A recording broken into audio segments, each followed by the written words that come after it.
අනේ මන් දන්නේ මේ මනුස්සයාගෙන් තියෙන පුදුම වදයක්. එක කැමරාවක් උස්සන් යන එක ෆෝන් එකක් අලම කර්මයක් වුණා මේක. Wait a minute.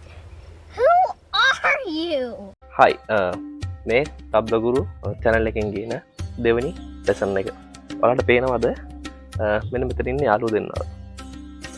හරි. අපි ගිහිල්ලා ඒ දෙන්නගේ විස්තර පොඩ්ඩක් අහලා බලමු. ඒ දෙන්නගේ විස්තර කොහොමද කියලා. අනේ මන් දන්නේ මේ මනුස්සයාගෙන් තියෙන පුදුම වදයක්. එක කැමරාවක් උස්සන් යන එක ෆෝන් එකක් අවරණ පොඩ්ඩක්වත් කැමති නෑ වගේ. අලම කර්මයක් වුණා මේක. මං හිතන්නේ මාත් විරෝධෙද්ද උර. අවන්නේ බැනුම් ගන්න හරි අපි මේ දෙන්නගේ විස්තර ටිකක් දැනගමු. මේ excuse me ඒ මොකද? sorry disturb කරා නම් අපේ යාළුවන්ට දැනගන්න ඕනලු ඔය දෙන්නගේ විස්තර චුට්ටක්. තරහ නැතුව අපේ යාළුවන්ට විස්තර චුට්ටක් කියමුද? අනේ මේ පාඩු වෙන දේවල් කරදරයක් නෙවෙයි යන්නකෝ. අලම කරදරයක් වුණා නෙමෙයි. එහෙම කියන්න බා. අපි විස්තර චුට්ටක් කියමු. හරි හරි කියන්න. අතියන්තම් ෂේප් කරගත්තා. එහෙනම් අපි දැන් අහමු මෙයාලගේ විස්තර මොනවද කියලා. මොකද නිකන් කන්නා වගේ බලන්නේ. මගේ නම අය මුලින්ම කියන දෙයක් නෑ. කන්නෝනේ මගේ නම බායක. බායාව කියලා කියන බායන් කියලා කියන. අන්නෝතේ කළු රවුම තියෙනවනේ. ඔකට කියන්නේ ස්යාහි කියලා. ඉතින් හැපැත් එකක් තියෙනව නේද? ලොකු රවුම. ඔකට කියන්නේ චාන්තිය කියලා. චාන්තියට හැපැත්තෙන් තියෙනවනේ. නිකන් ඔතපොත වගේ එක. ආන්‍යයකට කියන්නේ ගජරා කියලා.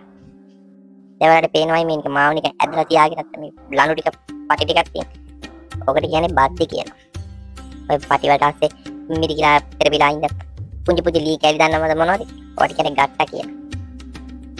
මගේ මේ මූණතේ තියෙන වගේ කොටස් දෙකක් නම් කරනවා. හරිද? එකක් මයිදා එකක් ලවේ. ඔච්චර තමයි කියන්නේ. එකක් කියන්න අමතක වුණා. මගේ කඳ තියෙන ඒකට කියන්නේ කුණ්ඩි කියලා. හායි. ඔයාලා මං ගැන දන්නවනේ. මට කියන්නේ දයිනාම් කියලා.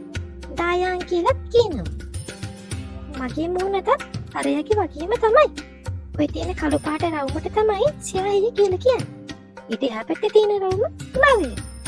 ඊට එහා පැත්තේ තියෙන චාන්තිය. ඊට එහා පැත්තේ අර පොතලතල තියෙන්නේ ඒකට කියන්නේ ගජරා කියලා.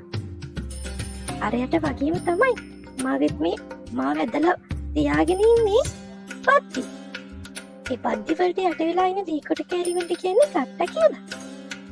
මගෙත් ඔච්චර තමයි යන්නේ කියන්නේ. අරයට වගේ මටත් අමතකුණා. මගේ මේ කඳට කියන්නේ ලකඩි කියලා. ඔයාලා දැන් අපි දෙන්න ගැන දැනගත්තනේ. අදියන්තම් ඕම විස්තරයක් අහගත්තා. එහෙනම් අපි ඊළඟ ලෙසන් එකේ හම්බෙමු. ජය. මේ වගේ තබ්ලා ගැන විස්තර ගන්න ඕන, පාඩම් ඉගෙන ගන්න ඕන අපේ YouTube channel එක subscribe කරන්න. ඒ වගේම TikTok channel එක follow කරන්න කියලා ආදරෙන් ඉල්ලනවා.